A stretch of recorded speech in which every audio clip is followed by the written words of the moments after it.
देखिए, सवाल यही है, ये व्यवस्था, ये मौजूदा सरकार ये संदेश दे रही है कि आरोपी अगर बाहुबली होगा, कोई बात नहीं, चाहे तुम एक ही धर्म के हो,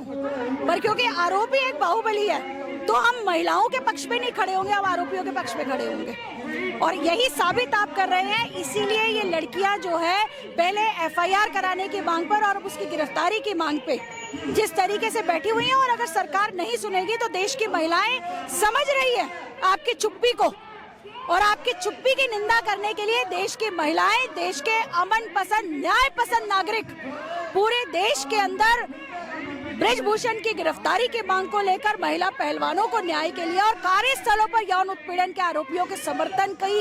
निंदा करने के लिए सड़कों पर आंदोलन में रहेंगे। अगर आप कार्रवाई नहीं करेंगे तो आंदोलन तो चलेगा ही, क्योंकि आंदोलन के अलावा और कोई रास्ता है ही नहीं। ये विश्व गुरु की बात करते हैं कि हम तो विश्व गुरु हैं, दुनिया के सबसे बड़े लोकतंत्र हैं, और दुनिया के सबसे बड़े लोकतंत्र में आज हमारे नरेंद्र मोदी जी प्रधानमंत्री हैं, और उनके राज में देश की बेटियों के साथ क्या हो रहा है। और ये बेटियां जाहिर सी बात है साधारण घर की नहीं है, ये बेटियां वो है जिन्होंने देश को नाम दिलवाया। तो जब उनकी स्थिति ये है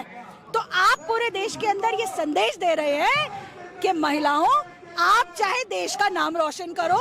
आप चाहे साधारण हो, चाहे कुछ भी हो, अगर आरोपी बाहुबली है तो हम तो बाहुबली को बचाएंगे, बेटियां तो अपने आप को खुद बचा ले, वो तो सड़कों पर लड़ ले, हम तो आरोपियों की रक्षा करेंगे। ये संदेश आप दे रहे हैं, तो इसलिए हम कहते हैं कि आपकी चुप्पी और कानूनी प्रक्रिया में हो रही धीमी गति से ये जो गिरफ्तारी में देरी हो रही है, ये पूरी दुनिया में आपकी छवि को खराब कर रही है,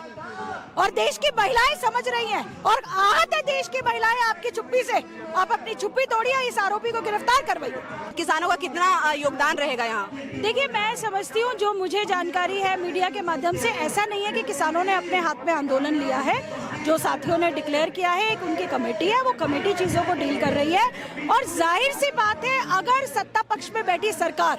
अपना काम नहीं करेगी,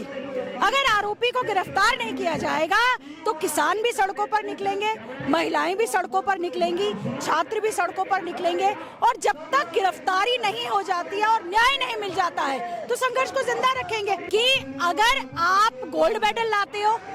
अगर आप इस समाज के अंदर थोड़ी अपनी मेहनत से अपनी थोड़ी सी वक़्त बना ली, थोड़ी सी अपनी हैसियत बना ली है,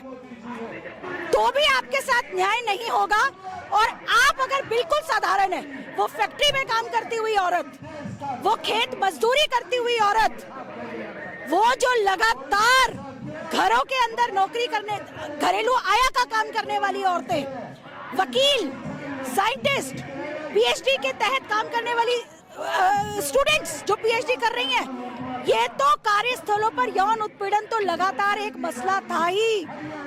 तभी जाके 97 में भारत के सुप्रीम कोर्ट ने विशाखा जजमेंट्स लेकर आए थे, और विशाखा जजमेंट्स के उसके ऊपर ही पॉश एक्ट बना था।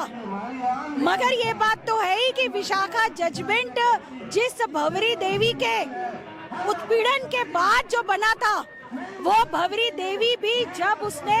ट्रायल कोर्ट ने उसकी जजमेंट दी थी, क्योंकि उसके साथ वहाँ के जमींदार ने रेप किया था, गैंग रेप हुआ था, ट्रायल कोर्ट ने कहा था कि ये विश्वास ही नहीं किया जा सकता कि एक दलित छोटी जात की औरत के साथ कोई जो जमींदार ये रेप करेगा।